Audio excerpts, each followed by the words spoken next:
नमस्कार, मैं doctor DK. Singh, assistant professor, department of commerce, government 45 college Masturi. आज के इस वीडियो लेक्चर में आप सभी का स्वागत करता हूं। छात्रों, आज हम BCom part 3 compulsory group second paper second management accounting unit first ratio analysis अनुपात विश्लेषण से संबंधित कुछ महत्वपूर्ण सैद्धांतिक पहलुओं जैसे अनुपात विश्लेषण की अवधारणा, अनुपात विश्लेषण के उद्देश्य एवं महत्व तथा अनुपात विश्लेषण की सीमाओं का अध्ययन करेंगे। क्योंकि अनुपात विश्लेषण वित्तीय विवरणों की सहायता से किया जाता है, अतः यह आवश्यक है कि सबसे पहले वित्तीय विवरणों का अर्थ स्पष्ट किया जाए। वित्तीय विवरणों से तात्पर्य ऐसे विवरणों से है जिससे किसी व्यवसाय की लाभप्रदता, प्रॉफिटेबिलिटी तथा वित्तीय स्थिति, फाइनेंशियल पोजीशन की जानकारी प्राप्त हो सके।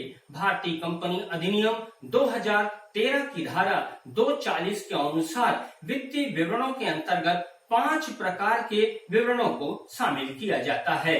स्टेटमेंट ऑफ इनकम या statement of profit and loss, statement of financial position या balance sheet, cash flow statement, statement of change in equity और इन चारों विवरणों के संबंध में अलग से प्रस्तुत किए गए कोई प्रपत्र या व्याख्यात्मक विवरण।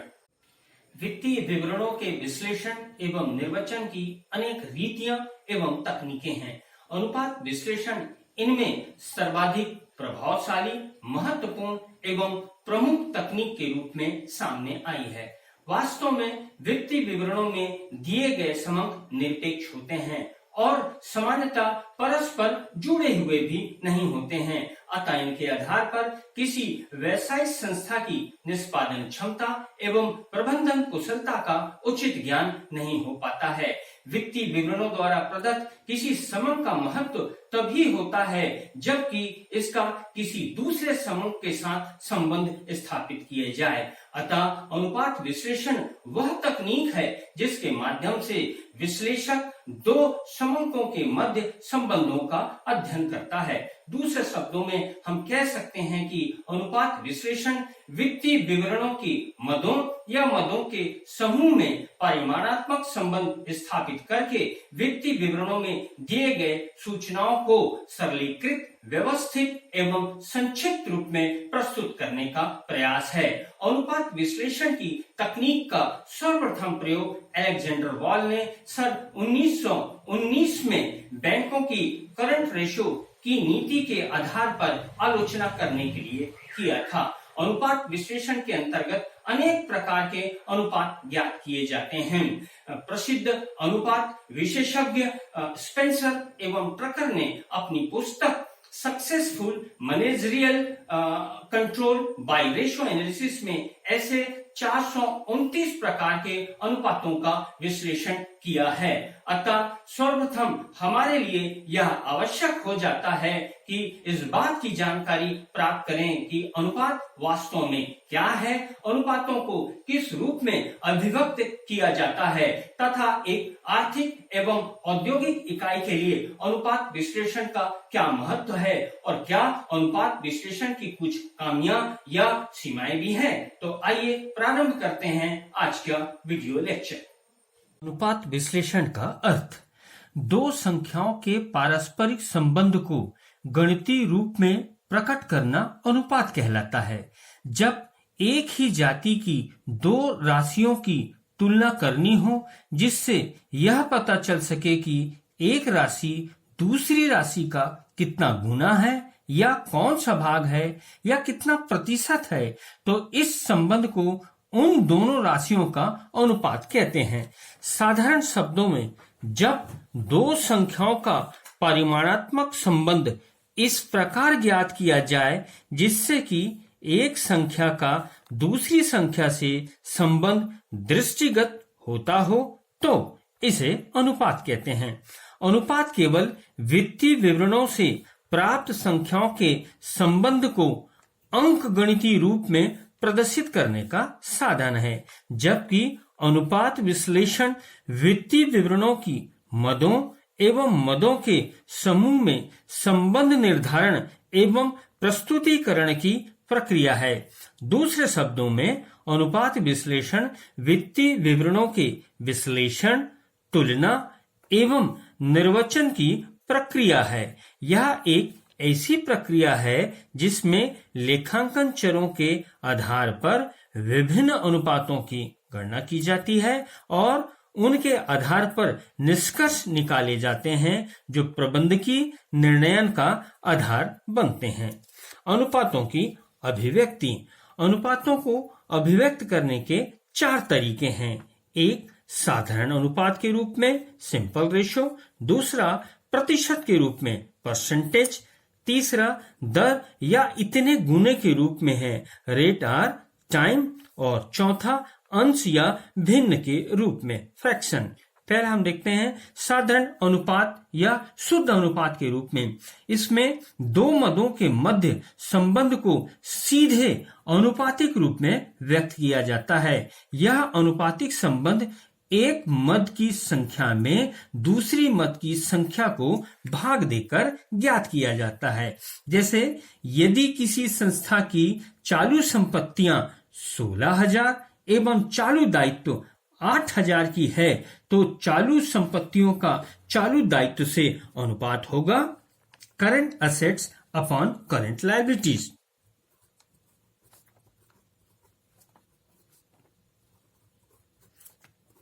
करंट असेट्स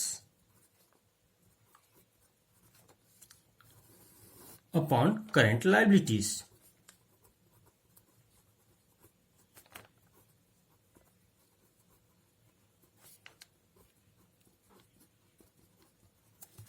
करंट असेट्स है 16,000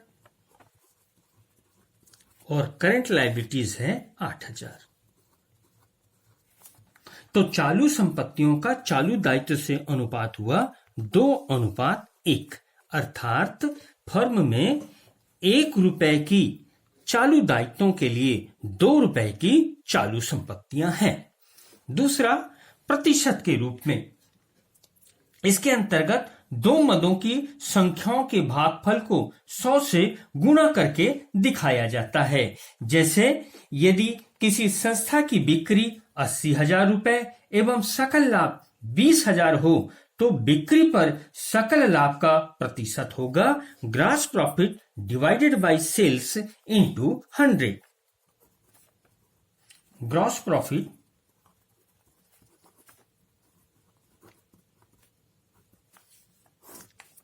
अपॉन सेल्स इनटू 100। हमने मान लिया है सकल लाभ है 20,000 और बिक्री है 80,000। ये आएगा 25%। इसका अर्थ हुआ सकल लाभ बिक्री का 25% है। तीसरा, दर या इतने गुने के रूप में। इसमें यह ज्ञात किया जाता है कि एक संख्या दूसरी संख्या से कितनी गुणी या कितने टाइम है। जैसे यदि किसी संस्था की 1 वर्ष की बिक्री 80,000 हो और स्थायी संपत्तियां फिक्स असेट्स 20,000 हो तो इस अनुपात को इस प्रकार व्यक्त किया जाता है sales upon fix assets. Sales upon fix assets.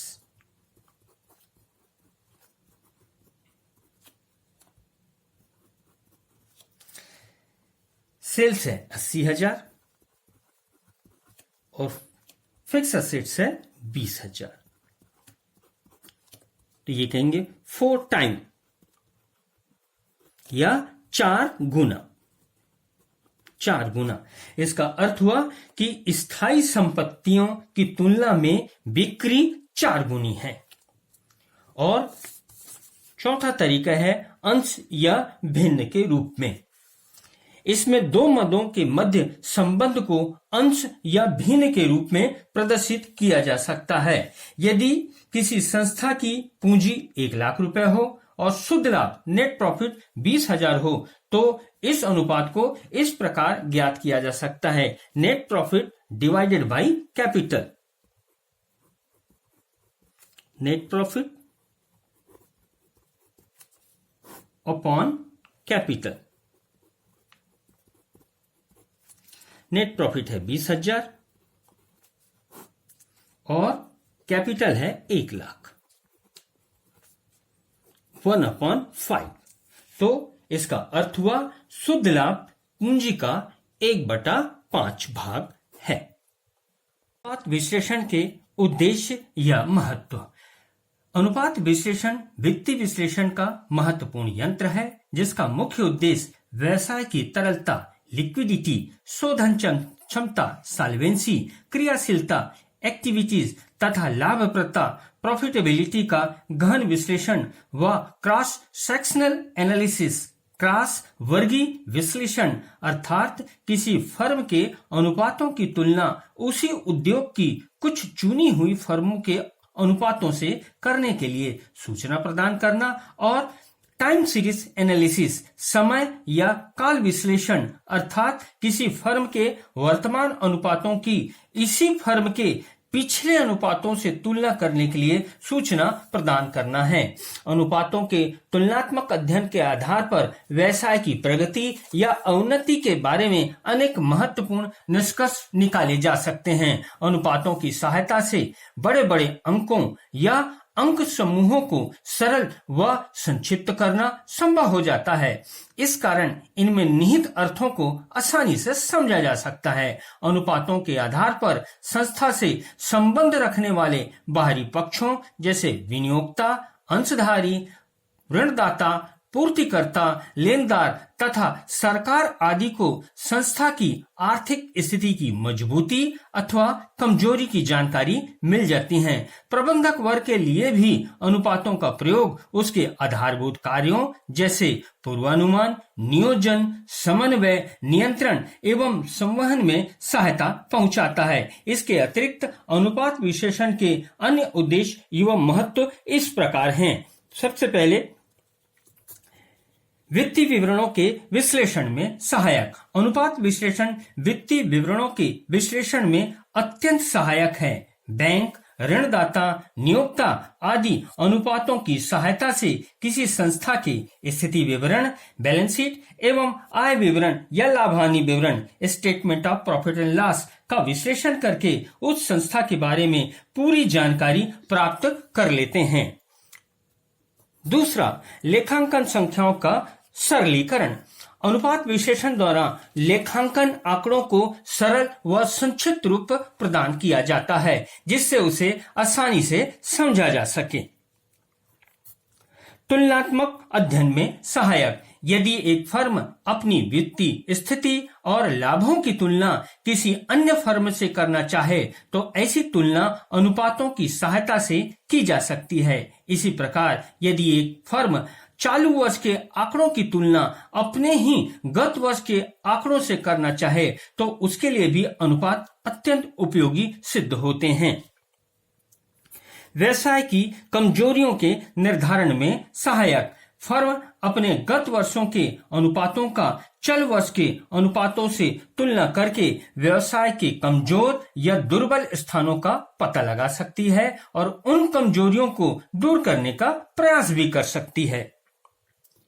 पांचवा, पूर्वानुमान में सहायक। लेखांकन अनुपातों से भविष्य के बारे में अनुमान लगाया जा सकता है। जैसे यदि चालू वर्ष में फर्म की कुल बिक्री 10 लाख रुपए और वर्ष में औसत स्टॉक 2 लाख रुपए अर्थात बिक्री का 20% है, तो यदि फर्म अगले वर्ष 15 लाख रुपए की बिक्री करना चाहे तो उसे 15 लाख का 20% अर्थात 3 लाख रुपए का माल औसत रूप से अपने स्टॉक में रखना होगा।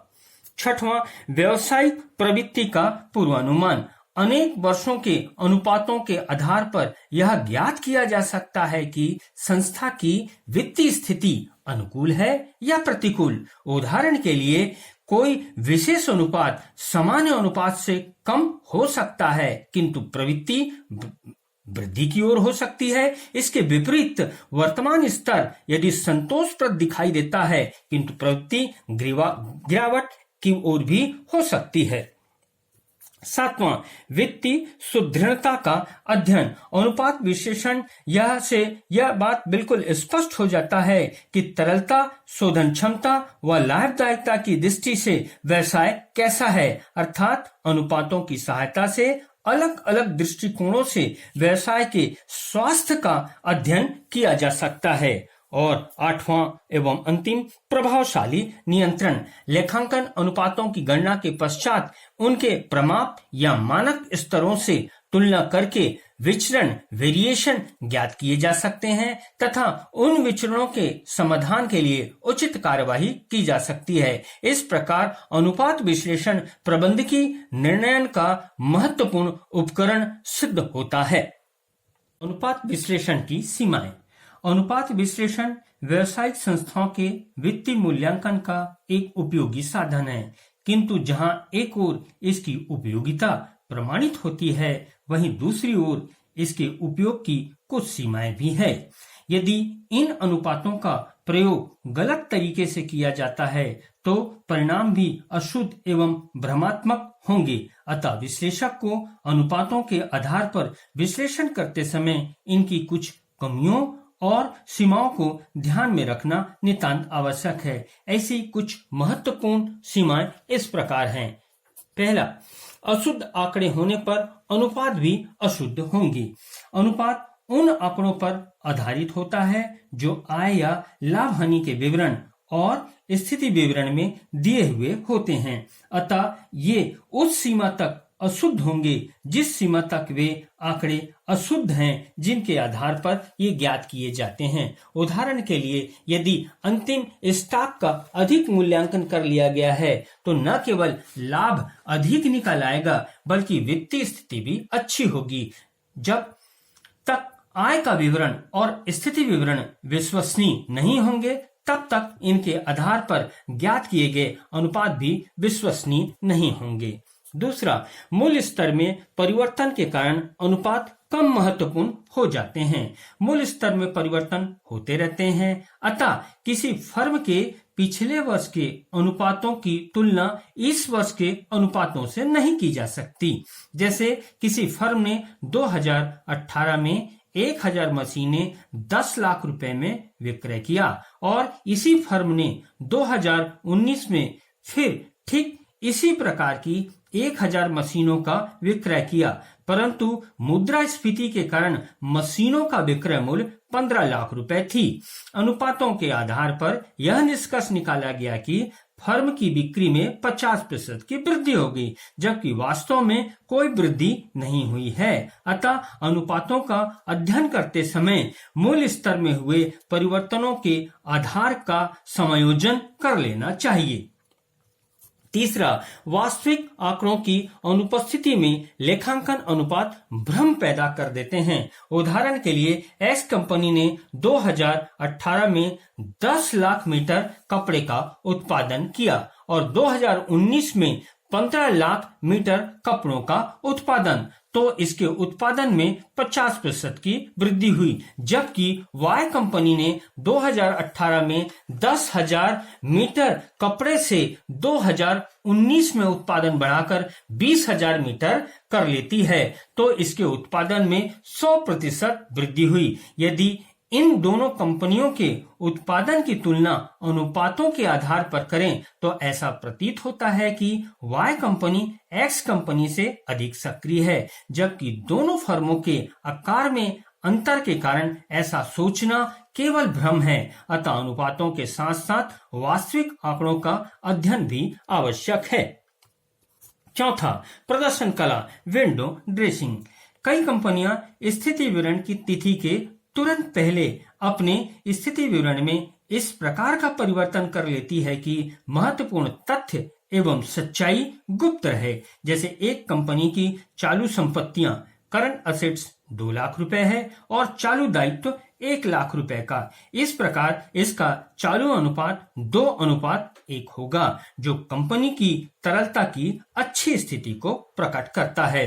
अब यदि संस्था अंतिम लेखों की तिथि के आसपास 1 लाख रुपए का माल उधार खरीदा, यदि यह कंपनी इस उधार क्रय का लेखा करती है तो चालू संपत्ति बढ़कर 2 लाख से 3 लाख रुपए और चालू दायित्व बढ़कर 1 लाख रुपए से 2 लाख रुपए हो जाएगी, जिससे इसका चालू अनुपात 2:1 के स्थान पर 3:2 अर्थात 1:5 हो जाएगा, जो आदर्श अनुपात के नीचे रह जाएगा। अतः प्रबंध स्कंध का कुछ समय के लिए क्रय टाल सकता है ताकि स्थिति विवरण में चालू अनुपात अच्छा दिखाई दे।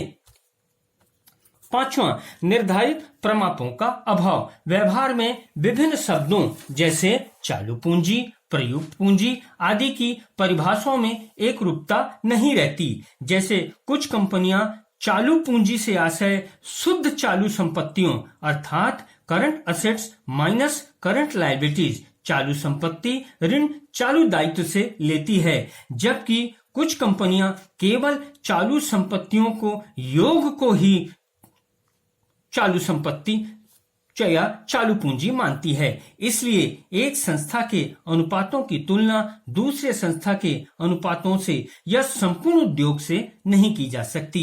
एक गतिशील वित्तीय एवं आर्थिक वातावरण में सभी को स्वीकार्य एवं मानक अनुपात का निर्धारण करना बहुत कठिन होता है। 6वां, गुणात्मक तत्वों की उपेक्षा। अनुपात विश्लेषण किसी व्यवसाय की कुशलता का संख्यात्मक माप है। इसमें गुणात्मक तत्वों की ओर ध्यान नहीं दिया जाता, जो विश्लेषण के लिए बहुत महत्वपूर्ण है। जैसे किसी ग्राहक को उसके व्यवसाय से संबंधित कुछ अनुपातों के आधार पर ही माल उधार बेचा जा सकता है, परंतु उसका चरित्र एवं प्रबंध की योग्यता को भी ध्यान में रखना चाहिए। 7वां, लेखांकन नीतियों में अंतर के कारण 2 फर्मों की तुलना अविश्वसनीय होती है। यदि 2 व्यवसायों में लेखांकन की अलग अलग विधियां अपनाई जाती है तो दोनों के बीच तुलना अविश्वसनीय होती है। जैसे कि विभिन्न फर्मों द्वारा विनियोग का मूल्यांकन, अंतिम स्कंद का मूल्यांकन, ह्रास आदि की अलग अलग नीतियां अपनाई जाती है। अतः इन फर्मों की अनुपातों की तुलना करना उचित नहीं होगा। 8वां, विश्लेषक की व्यक्तिगत योग्यता व पक्षपात का प्रभाव। प्रत्येक व्यवसाय की अपनी अपनी समस्याएं एवं कार्यप्रणाली होती हैं, अतः अनुपात की गणना का कार्य बड़ी सावधानी से करना चाहिए। इसी प्रकार अनुपातों के प्रयोग में लाए जाने वाली विधि भी एक विश्लेषणकर्ता से उसके विश्लेषण के तरीके भिन्न भिन्न हो सकती हैं। उदाहरण के लिए हो सकता है पूंजी पर लाभ की दर ज्ञात करने के लिए एक विश्लेषणकर्ता कर चुकाने के पश्चात लाभ ले तो दूसरा विश्लेषणकर्ता कर चुकाने के पहले को लाभ को ले। निष्कर्ष के रूप में हम कह सकते हैं कि अनुपातों की अनेक सीमाएं हैं, फिर भी इसका प्रयोग बहुत तेजी से बढ़ रहा है। अनुपातों का प्रयोग करते समय यदि इनकी सीमाओं को ध्यान में रखा जाए तो अनुपात विश्लेषण से महत्वपूर्ण सूचनाएं प्राप्त हो सकती हैं। छात्रों, आज के वीडियो में बस इतना ही। अगले वीडियो में हम अनुपातों के प्रकार और उनकी गणना विधि का अध्ययन करेंगे। धन्यवाद।